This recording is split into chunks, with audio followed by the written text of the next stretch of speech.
Nós vamos trazer a palavra de Deus ao coração da igreja, Marcos capítulo 3, do versículo 1 ao versículo 6. Eu vou fazer a leitura, você presta bastante atenção. De novo entrou Jesus na sinagoga, e estava ali um homem que tinha ressequida uma das mãos. E estavam observando a Jesus para ver se o curaria em dia de sábado, a fim de o acusarem. E disse Jesus ao homem da mão ressequida: vem para o meio. Então lhes perguntou: é lícito no sábado fazer o bem ou fazer o mal?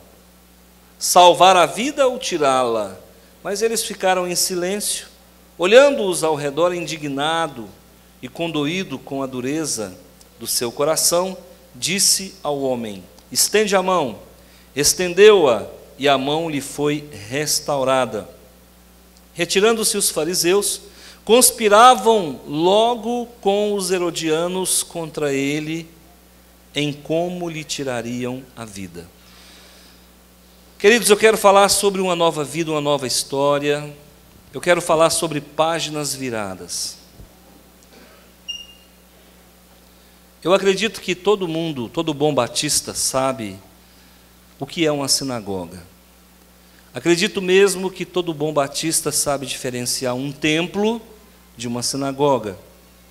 Mas para que não paire nenhuma dúvida, e até porque nós temos pessoas que talvez estão vindo aqui pela primeira vez e não participou ainda dos nossos ensinos de escola bíblica dominical e não detém as ferramentas para decodificar aquilo que a Bíblia fala, eu quero fazer uma distinção rápida.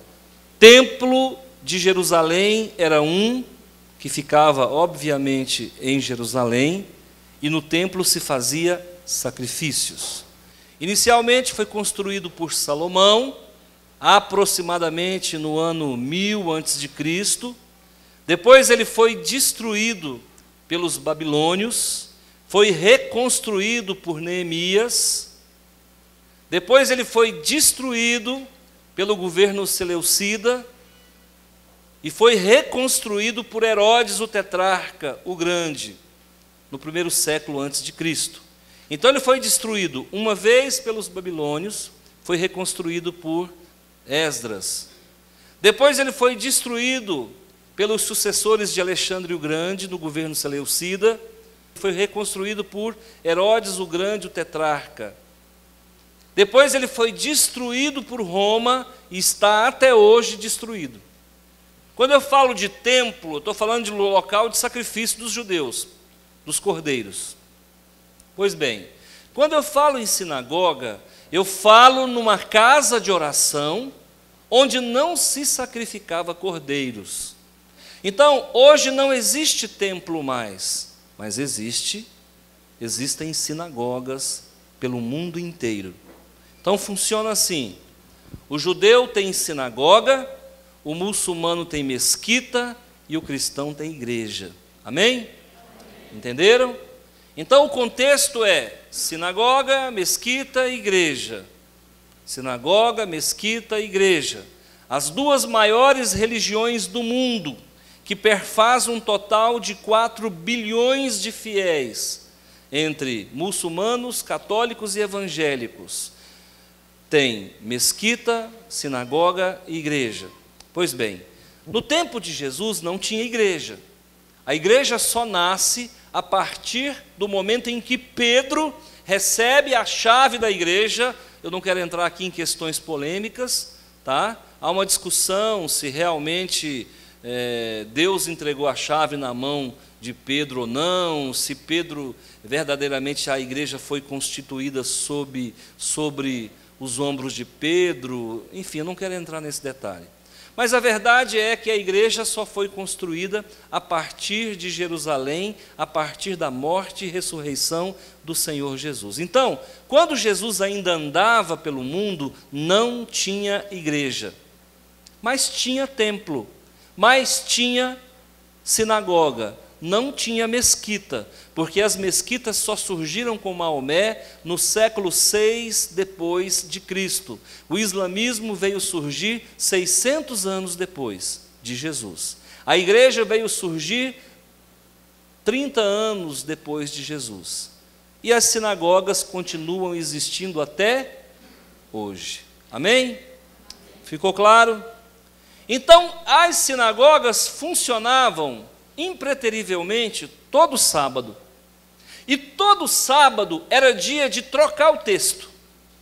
Então, se lia o texto da semana e já abria o texto para que vigoraria na próxima semana. Quem está entendendo, levanta a mão. Ok, então é mais ou menos assim. Se nós fôssemos uma sinagoga, eu estou lendo hoje Marcos capítulo 3, de 1 a 6, suponhamos. Quando for sábado que vem, suponhamos que hoje fosse sábado, eu troco o texto. Então, todo sábado na sinagoga era dia de virar a página. Era dia de mudar o texto. Era o dia de quebrar os paradigmas da semana anterior e começar uma nova jornada. Aí você vai entender por que Jesus faz questão de ir na sinagoga no sábado. Por que Jesus foi tanto à sinagoga? Um dos fatores é Jesus, Deus, na pessoa de Jesus, estava virando a página da humanidade. É por isso que você encontra Jesus desconstruindo a guarda do sábado. Eu sou o Senhor do sábado. O sábado foi feito para o homem e não o homem para o sábado. Então, Jesus começa a quebrar esse paradigma no meu entendimento e no entendimento de 80% a 90% dos cristãos. Ele quebra esse paradigma da guarda do sábado. Sabe por que ele quebra esse paradigma? Porque a sinagoga era o lugar de virar a página. Jesus estava virando a página, dizendo: olha, vocês são hipócritas. Vocês guardam o sábado e fazem do sábado um senhor na vida de vocês. E eu quero mostrar para vocês que está aqui quem é maior do que o sábado. Porque quem criou o sábado foi Deus, não foi o sábado que criou Deus. Então Jesus começa a trabalhar essa nova história, essa nova vida na vida daquele povo, mas os judeus não aceitaram. E ele vai na sinagoga, e a sinagoga não tem o formato que tem a nossa igreja. A nossa igreja, o pastor fica aqui e a igreja fica frontalmente. Aqui tem um diferencial, porque aqueles irmãos que estão ali por força de circunstância, porque não está cabendo aqui dentro. Mas o normal é o pastor frontal à igreja. A sinagoga não é assim. A sinagoga é mais ou menos no formato de uma arena, onde o pastor está aqui e o povo está ao redor. É como se o pastor, o pregador, o rabino, o mestre, estivesse rodeado por pessoas. Aí você começa a entender por que Jesus fala: vem para o meio. Porque onde Jesus estava era exatamente o meio. Viu como é que começa a fazer sentido? Por isso que é preciso ter alguém para explicar, para nós entendermos e não comprarmos gato por lebre. Muito bem. O que nós queremos explorar nesta pregação? Gente, eu quero explorar nessa pregação o fato de que Deus escolheu hoje para mudar algumas coisas na sua vida. Hoje é o sábado de Deus na sua vida. Você sabe por que Deus desconstruiu o sábado na vida do povo dele? Porque os judeus fizeram tanta coisa errada, mas tanta coisa errada, que foi preciso eleger o domingo. Os judeus, no dia que supostamente Deus descansava, e os judeus não entendem isso.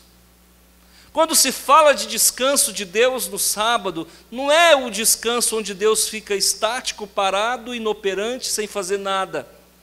O descanso de Deus é quando Deus então vira a página, troca o paradigma, começa um novo texto, uma nova história a cada semana na vida dos judeus. E os judeus se apegaram àquele sábado como se ele fosse um ídolo, mas se apegaram com hipocrisia, se apegaram com falsidade.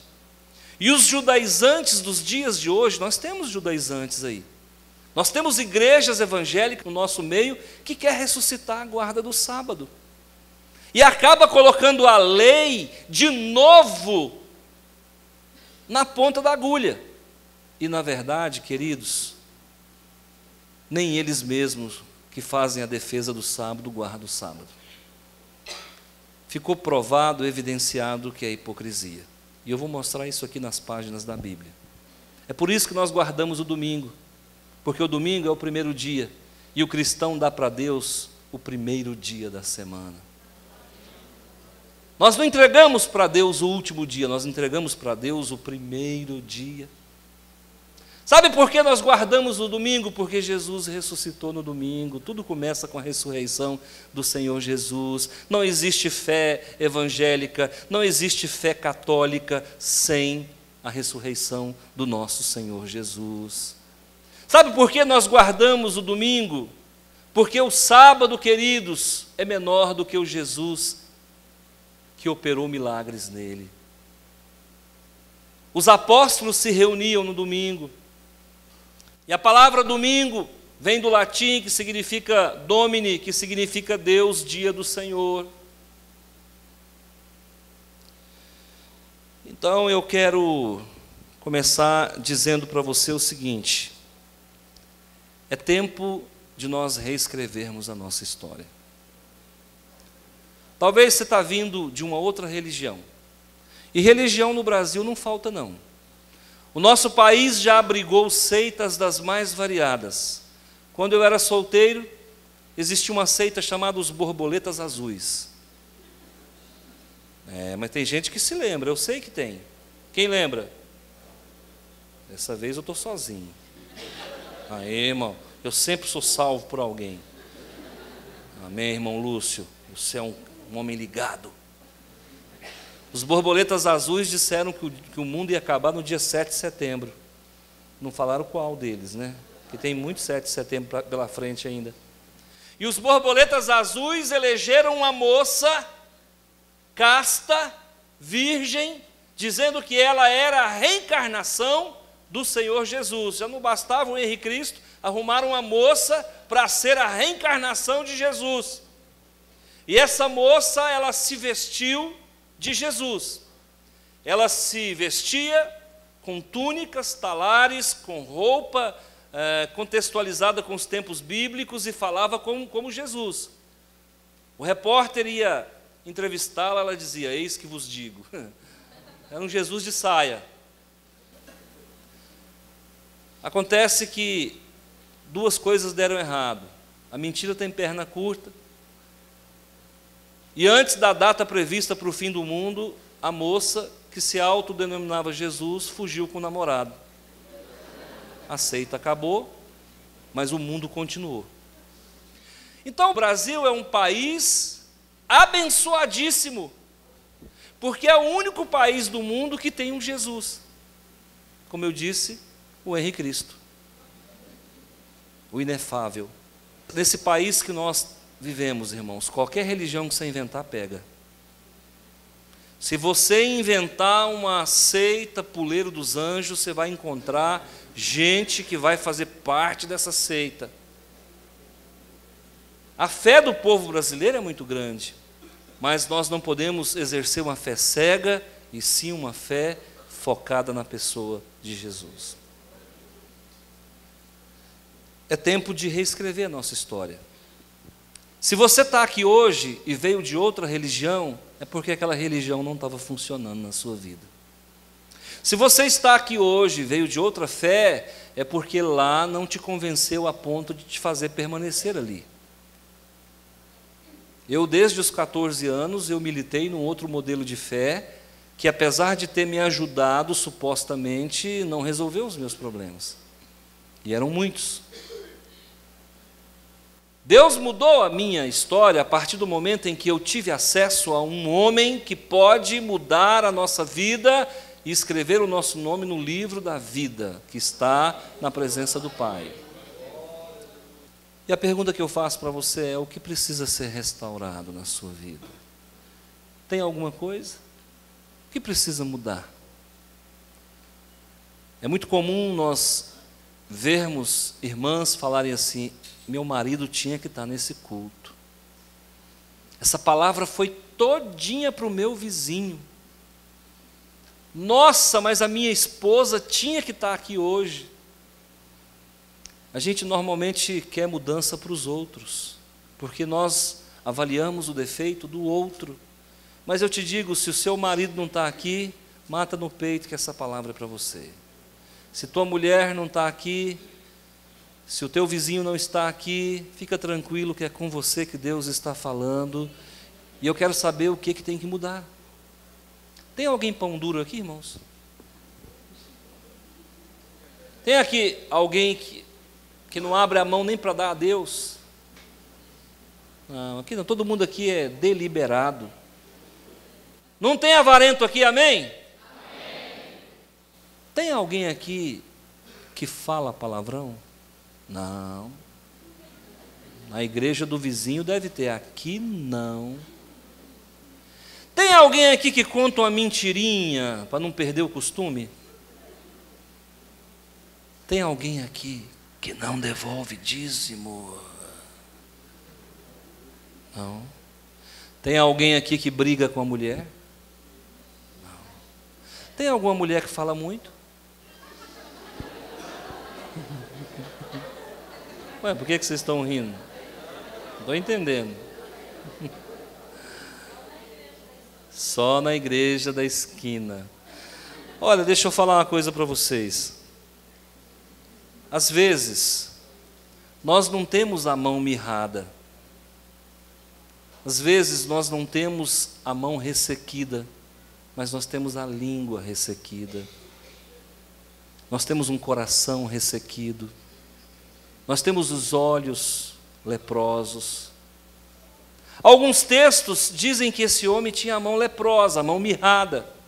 Outros dizem que a mão era ressequida. E eu quero te dizer que ambas as coisas é a mesma coisa. Por exemplo, se verdadeiramente esse homem tinha sido leproso e ele não morreu dessa lepra, automaticamente as sequelas que ficaram na mão dele, por ocasião da lepra que ele contraiu, as sequelas que ficaram foi o enrijecimento e a mutilação dos nervos da mão. Automaticamente a mão perde o movimento. Se ela perde o movimento, ela resseca. Acredito eu que esse moço tivesse tido uma lepra na sua mão. E uma mão que foi acometida por lepra, os prejuízos que essa doença provoca vai fazer com que a mão dele resseque, endureça e não funcione mais. Jesus chega na sinagoga e encontra isso. Se ele entrasse aqui nessa noite, será que ele encontraria alguém com a mão ressequida? Será que Jesus chamaria alguém para vir para o centro do templo? Será que Jesus está querendo mudar a história de alguma pessoa aqui? Será que você tem colecionado derrotas, constrangimentos, opróbrios? Será que as pessoas te veem como alguém que não tem utilidade, alguém que não consegue produzir? Ou será que tudo que você faz, por melhor que seja, não prospera, não rompe? E é como se você tivesse, não a mão ressequida, mas um futuro ressequido, um destino ressequido. É com você que Deus quer falar. E eu vou destacar 4 etapas da restauração que Jesus fez e que Ele vai fazer na minha vida e na sua vida. Você crê nisso? Amém. Você acredita que Deus realmente está aqui no templo, que Ele é o Senhor desse templo, e que Ele, a despeito do que aconteceu há 2000 anos atrás, é Ele que vos fala aqui nesse lugar, e que eu sou apenas um instrumento visível, tangível, palpável, mas é Deus que está falando através da minha boca? Você crê nisso? Amém. Então, se você crê nisso, eu quero que você comece a entrar dentro do texto agora comigo, porque algumas metamorfoses, algumas reações grandiosas espirituais vão acontecer na tua vida, e você vai saber disso ao longo da semana, ao findar do mês, na virada do ano. A palavra não volta vazia. Primeira operação de Cristo Jesus em nossa vida Ele identifica o teu problema. Lá no versículo 1 diz o quê? De novo, entrou Jesus na sinagoga, estava ali um homem que tinha ressequida uma das mãos. Jesus acaba de entrar no templo, e ele está aqui com o microfone na mão, e ele olha para todos vocês, e ele começa a perceber que uns têm a mão ressequida, que outros não conseguem perdoar, que outros não conseguem ser felizes no amor, que outros não conseguem prosperar. Ele vai perceber que existem pessoas melindrosas, que têm as suas emoções ressequidas. Ele vai perceber que existem pessoas que estão com as suas motivações totalmente embotadas, são depressivos. Vai perceber que existem pessoas que estão num grau de ansiedade tal que gerou uma síndrome de pânico. Ele vai perceber que existem pessoas que estão aqui de corpo presente, mas na verdade a pessoa está em alfa, em ômega, está totalmente numa viagem astral, e Jesus então ele está aqui para falar com você, amém? E ele já detectou o teu problema. Às vezes alguém pode falar assim: pastor, o senhor libera umas palavras, algumas revelações, mas o senhor não fala o nome da pessoa. Irmãos, eu não falo porque eu não recebo o nome, porque se eu receber eu falo. E às vezes Deus não fala até porque a palavra dele, ela se renova no coração de cada um. Eu falo: olha, existe alguém aqui que está com desejo suicida. Deus não podia falar a Maria, o João? Poderia, mas acontece que às vezes Deus está falando com 10 pessoas ao mesmo tempo. Para que mandar uma carta nominal se ele pode mandar uma carta aberta a todos? Mas, se eu tivesse esse dom de toda a palavra que eu liberasse, eu dizer o nome e o endereço completo, eu assim o faria. Então, ao entrar aqui, o teu problema já está evidenciado no mundo espiritual, e já existem anjos do Senhor coletores de problemas e que catalogam a tua necessidade, a tua dificuldade. E mesmo que eu não diga qual é o teu problema, e mesmo que Jesus não libere uma palavra para você, você já está debaixo dos olhos do senhorio de Cristo Jesus. Amém? Jesus já identificou você. Ele está falando com você. Hoje é dia de mudar a sua história. A segunda operação que nós vemos na pessoa de Jesus é que ele se dirige ao necessitado. Lá no versículo 3, o Senhor Jesus diz assim: e disse Jesus ao homem da mão ressequida: vem para o meio. Primeiro, saia de onde você está. Segundo, se reinvente. Terceiro, saia da zona de conforto. Quarto, assuma o teu problema. Quinto, não transfira a tua problemática para ninguém. O que é seu, o que Deus colocou na sua porta, não vai colocar na porta de ninguém. E existem mistérios que nós só vamos ter acesso no céu. Existem algumas coisas na minha vida que eu queria a resposta. Desde quando eu me entendo por gente, eu sou acometido por uma alergia, que não é contagiosa, podem ficar tranquilos. Tem época que eu estou tão atacado, que às vezes eu tento esconder. Tem gente que tem psoríase, eu não tenho, eu tenho dermatite. E tenho não porque eu quero ter, mas ela me acompanha, onde eu vou ela vai atrás. E eu descobri isso com 5 anos de idade.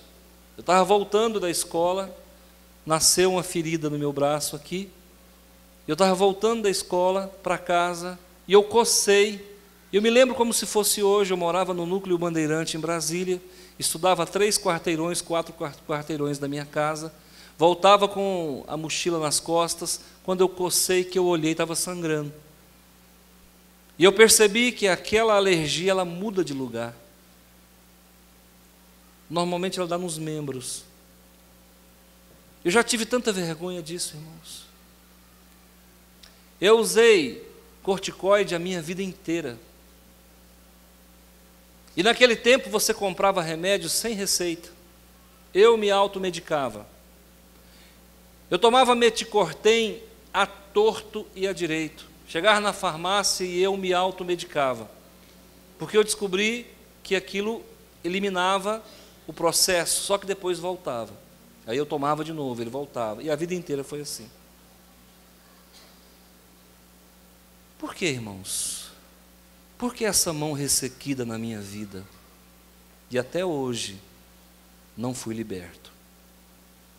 No presente, eu não estou com alergia em lugar nenhum, mas ela pode nascer a qualquer momento. Existem pessoas que carregam problemas genéticos.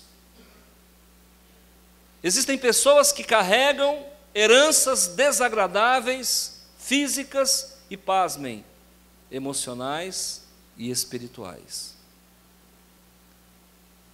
E o que Jesus está dizendo para você? Vem para o meio. Diga qual é o teu problema. Vem para o meio. Saiba que você não está aí sozinho. Que apesar de você carregar essa cruz, que parece ser horrível, lá no céu, o dia que soubermos o verdadeiro motivo pelo qual carregamos isso, eu acredito que nós vamos nos alegrar. Quando eu tinha 12 anos de idade, eu sofria tanto com essa alergia, que eu fiz uma promessa, voto de tolo. Alguém já fez voto de tolo aqui? Eu fiz uma oração para Deus, não era cristão, mas eu sempre tive a minha devoção, mesmo não sendo. Eu fiz uma oração e falei, Deus, se o Senhor me curar dessa alergia, dessa dermatite, prometo para o Senhor que eu vou fazer medicina e vou ser dermatologista. Coisa ruim ninguém quer não, né? Ser médico, eu pagava o voto e ficava na crista da onda. Que coisa linda, né? Nunca paguei o voto, Deus nunca respondeu minha oração. Você está vendo como funcionam as coisas? Irmãos, infelizmente, tem coisas que você vai morrer com ela. Certa feita fui ao médico em Goiânia com a minha esposa foi acometida por um processo alérgico que não tem nada a ver com o meu. E aí ela ficou muito ruim, nós fomos em Goiânia num dos maiores médicos do mundo. Eu não sei se ele é vivo, ele estava com idade, uma certa idade. E nós chegamos lá, tudo particular. Tudo. Você entrou lá dentro, eles te fazem um mapeamento completo. E quando eu estava lá, eu percebi que o homem era bom mesmo. Eu falei, agora eu quero ver. Vem em mim a alergia, agora você vai ver com quem que você está mexendo. Eu falei, agora eu vou encontrar minha cura aqui. E aí o médico abriu um precedente e atendeu minha esposa e eu. Mas foi 2 consultas. E aí ele começou com a minha esposa. Ele falou, olha, o seu problema é isso, você comeu alguma coisa que te fez alergia, geneticamente desencadeou um processo alérgico, talvez você comeu isso a vida inteira, nunca fez mal, e a partir de agora isso aí passou a fazer mal. Em 6 meses eu te curo. Eu falei, vixe, o homem é bom mesmo, hein? Eu falei, doutor, e eu? Ele olhou para mim, teve um momento que eu não sabia se ele era um médium, o que ele era, né? Porque vai falar o trem acertado para lá. Ele falou assim, você tinha um processo brônquico, uma asma brônquica que te acompanhava desde criança, você tinha falta de ar, tinha um peito alto, e passou até os 5 anos com esse problema respiratório. Eu falei, vejo que és profeta. Continua. E aí, a partir de uma certa idade, possivelmente os 5 anos, essa alergia saiu do pulmão e entrou na pele. Falei, deu certinho, o cara é danado, a bola de cristal dele funciona mesmo. E eu falei, e você sente um calor que ninguém sente. E eu cutuquei minha esposa, escuta, para você não ficar danando comigo, que eu ligo o ar-condicionado. E eu falei, doutor, e a minha cura? Ele falou, você não tem cura, meu amigo, você vai morrer com isso.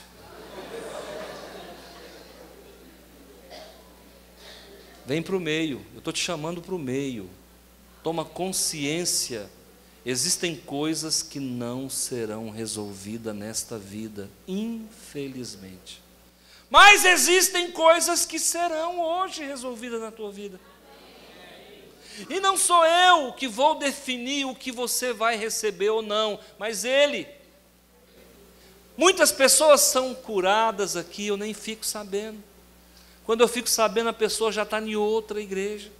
E aí me encontra na rua, pastor, tudo bom, fui curado na sua igreja. Eu falei, danadinho, foi curado e foi embora. Pensa comigo. Por que não ficou lá? Não, que não sei o que lá, mas foi lá que eu fui curado. Eu falei, então volta para lá. Se não for um problema de dermatite, e mesmo se for, Deus pode operar um milagre. Mas se Ele não quiser operar, como diz Sadraque, Mesaque e Abidnego, olha, ó rei, o senhor está falando que vai matar nós, vai jogar nós na fogueira. O senhor é rei, o senhor faz o que o senhor quiser. Se Deus quiser me livrar da fogueira, Ele vai livrar. Se Ele não quiser, eu sou churrasquinho santo e pronto, acabou. Vou sofrer o dano, porque infelizmente tem coisas que nós vamos sofrer o dano. E aí, meu irmão, ó, resignação, cabeça baixa, você vai dizer, passa de mim esse cálice, e Deus vai dizer, passa não. Mas quem sabe o contemplado hoje é você. Exerça a tua fé, faça a tua parte, dá a tua contrapartida, aceita o desafio, confessa o teu problema, grita para Deus, sai, vem para o meio, e Ele com certeza já está de posse da tua solução ou não. Terceiro operar de Deus na vida daquele homem, na nossa vida. Deus exige clareza dos fatos. No versículo 5, nós vamos encontrar assim, ó, olhando ao redor, indignado, condoído com a dureza do seu coração, disse ao homem, estende a mão. Existem momentos na nossa vida que aquilo que é doído fica mais dolorido ainda. E pasmem, isso acontece quando você tem um encontro com Jesus. O que é ruim parece que fica pior. Depois que eu virei crente, pastor do céu, o que aconteceu? Depois que eu virei crente, o negócio piorou. Pois é, piora para melhorar, muitas vezes. Porque Jesus, Ele vai na ferida. Ele vai no machucado. Aquele homem, irmãos, eu não sei como é que ele andava não, mas eu penso que ele andava assim, ó, escondendo a mão. Porque tem mão que mesmo sem ser ressequida é muito feia, ressequida então é monstruosa. Aí Jesus fala, vem para o meio, é pouco? Ele fala, agora estende a sua mão. E Jesus está te chamando hoje para você expor com riqueza de detalhes o teu problema. Rasga o peito, chora, grita, chama, pede. Você já viu o menino dar show para ganhar alguma coisa? Me lembro uma vez que eu estava com uma certa mãe, faz muito tempo isso, eu não me lembro exatamente quem era. E esse menino começou a chorar, e a mãe falava, quieta menino. E esse menino chorava, mãe, quieta menino. Aí o menino começou a gritar. Ela falou, esse menino me mata de vergonha. Aí o menino achou que estava pouco, ele começou a pular. E nada resolvia, ele deitou no chão e começou a rolar. Ia para lá, vinha para cá. Sabe por quê? Por causa de um pirulito. Se eu fosse a mãe daquele menino, eu dava um saco de pirulito para ele. Meu filho vai chupando a semana inteira e dá sossego para nós. Ou, sabe ou não sabe expor o problema dele? Às vezes, irmãos, a gente tem que chorar, pedir, chorar, sapatear e rolar. Aprenda a colocar as tuas situações, as tuas vergonhas, os teus vexames, os teus fracassos, as tuas derrotas na presença do Senhor, e se alguém quiser ver, pode ver, não tem problema não. Porque se você está achando que o teu problema é grande, tem gente aqui que dá de capote em você. Se você gritasse e falasse, ó Senhor, a minha vida está tão difícil, alguém diria, Senhor, a minha está 10 vezes mais difícil do que a dela. O outro diria, Senhor, a minha vida é uma catástrofe pública. E cada um tem um sofrimento maior do que o outro, então vem para o meio, estende a mão, porque hoje Jesus opera na tua vida, toma posse, aceita o desafio. Oh, aleluia, glória a Deus, aceita o desafio. Porque é mais ou menos assim, Deus chama, Jesus chama, a pessoa fala, não vou não, não posso não, minha mulher não deixa não, e aí fica tudo como está, não muda nada. Vamos para a igreja, fulano, vou não. Aceita Jesus, aceito não. Lê a Bíblia, leio não. Vai morrer, vai cair os dentes, não muda nada, porque não vem para o meio, não estende a mão, e esse tipo de gente vai ficar à margem até Jesus chamar. E quando é Jesus que chama, ainda está bom, porque tem mais coisa que está chamando por aí. Coloca clareza na tua vida. Eu não sei o que acontece com certas pessoas que não enfrentam o problema. Gente, eu enfrento problema. Quem vive comigo na minha casa, minha mulher e minhas filhas, sabe que lá o negócio é com requinte de detalhes. Eu, de uns anos para cá, eu tenho ficado mais calado. A gente vai envelhecendo, vai ficando assim meio diferente, né? Meio flex, meio plus, assim, meio max, meio hiper. Mas falo menos, mas ainda falo. Mas teve uma época que vou falar um negócio para você, irmãos. Eu rasgava de cima e embaixo, sem esconder nada. Eu não escondo defeito de família minha. Eu não escondo problema meu. Eu não escondo. Se sentar comigo e falar como é que está, eu falo, peraí, vou te contar já como é que está. Quem me conhece sabe, irmãos. Tem pessoas que vivem de aparência. Faz de conta que é. Faz de conta que é crente. Faz de conta que é santo. Faz de conta que é dizimista. Essa semana eu fiquei sabendo de gente que faz de conta que é dizimista. Não, deixa para lá. A quarta operação de Deus na sua vida, na minha vida, Ele opera com poder. Mas tem poder nesse Jesus, irmão. Sabe como é que é o poder desse Jesus? No dia que ele foi traído, que ele estava no Monte das Oliveiras, que Judas o vendeu por 30 moedas, e Judas então pega a milícia do Sinédrio, que eram os soldados do templo, e leva até onde Jesus estava. Mas acontece que os soldados tinham medo, porque Jesus não andava sozinho, e 12 homens mais um faz 13, já dá uma briga boa contra um pequeno exército, e o Pedrão não apartava de uma espada, o Pedrão era feroz, era Xangai no negócio. Quando aqueles soldados chegam e perguntam, quem é Jesus? Ele diz, sou eu. O chão tremeu e todo mundo caiu. Levanta, gente. Eu só fiz uma brincadeira, levanta. A Bíblia diz que no momento em que Jesus estava sendo crucificado, o chão tremeu, o céu se escureceu, o véu do templo se rasgou, sepulturas foram abertas. Ele tem poder, irmão. Ele pode não usar, mas ele tem poder e ele pode fazer algo grande na nossa vida.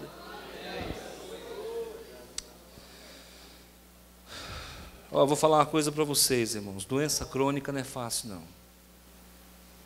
Doença que se cronifica não é fácil, não. Eu vou lá para o meu momento com Deus e eu falo dessa diabetes para Deus. O trem já começa ruim, que é o nome, né? Já começa ruim pelo nome. Senhor, eu quero falar com o Senhor da diabetes. E eu falo, Pai, me cura. Pai, eu quero voltar a comer, eu gosto de comer. Eu gosto, fazer o quê? É minha fraqueza. Eu falei para vocês que eu falo tudo. Senhor, me cura. Um arrozinho com ovo. Quem que não gosta de uma rapinha, um goiano, gosta de rapa? Não pode. Os 4 ou 5 pãozinhos com manteiga, quem que não gosta, irmão? Quentinho. Você passa a manteiga assim, a derrete nele tudo. Quem que não gosta, irmão? E eu vou lá e eu oro, falo, Senhor, é o único prazer que eu tenho na vida, eu não bebo, eu não fumo, eu não jogo. Eu gosto de comer. Não pode. Há um tempo atrás eu fui no médico, no cardiologista, ele falou, tira o tira o óleo, tira o sal, tira o açúcar. Eu falei, se ele falar do oxigênio, nós garra aqui, é já que nós rola no chão aqui, porque o oxigênio é esse, se ele tirar eu morro aí. Fui na médica agora, tudo descompensado, ela falou, tira o arroz. Eu falei, doutora, já me tiraram o óleo, já me tiraram o açúcar, já me tiraram, agora a senhora tirou o arroz, sobrou o quê? Ela falou, sobrou verdura. Eu falei, então tá bom também, né? E eu vou para Deus e falo, Senhor, me cura. Ele não cura. E a última vez que eu falei com ele, parece que eu quis ouvir, não sei se eu ouvi, mas me deu a impressão que eu ouvi, a minha graça te basta. Eu falei, ai, Jesus, eu já vi essa história acontecer em algum lugar. Minha graça te basta. E basta mesmo. E basta mesmo. Porque se não fosse essa graça, eu já tinha chutado o balde. Se não fosse essa graça, eu já tinha abandonado a fé. Se não fosse essa graça, irmão, eu ia entrar naquela panela de arroz, mas eu ia sapatear dentro dela, mas eu não posso. E eu tenho que me contentar e me resignar com a vida que Deus me deu. E eu ainda consigo, em meio a essa dificuldade, lembrar que existem pessoas que estão pior do que eu. E que talvez elas estão agradecendo enquanto eu estou reclamando. E eu sei que Deus, Ele cura não é só diabetes, não. Ele cura AIDS, Ele cura câncer, Ele cura lepra, Ele cura qualquer tipo de doença. Então por que Ele não faz? Porque Ele não quer fazer, Ele é soberano. E por que Ele não faz? É porque Ele quer que você continue com isso, então recebe, é tua. Até que Ele opere, ou até que Ele te leve. Mas hoje eu acredito que é um dia diferente, é o dia que Deus fez para nos abençoar. E eu quero sair daqui curado. E você também quer sair daqui curado. Eu não sei qual é o teu problema. O teu problema é espiritual. Deixa, vem para o meio, entrega nas mãos dele. Está te fazendo vergonha? O teu problema é o quê? É relacional, é emocional. Você está escravo de remédio? Queridos, eu estava muito triste alguns dias atrás. Eu nunca comentei isso, vou comentar aqui agora. Muito triste, eu estava tomando quase 15 comprimidos por dia. Se eu chacoalhasse assim, um comprimido batia no outro, lá dentro. Falei, meu Deus, eu não aguento mais tomar tanto remédio. Só para tal diabetes era 5 ou 6. Numa tacada. E aquilo me doía tudo. Porque esses remédios têm efeito colateral. Hoje, para a honra e glória do Senhor, eu tomo muito menos que a metade. Deus teve misericórdia, eu orei, falei, Senhor, eu não aguento esse tanto de remédio. Estou falando aqui, eu não comentei com a minha esposa.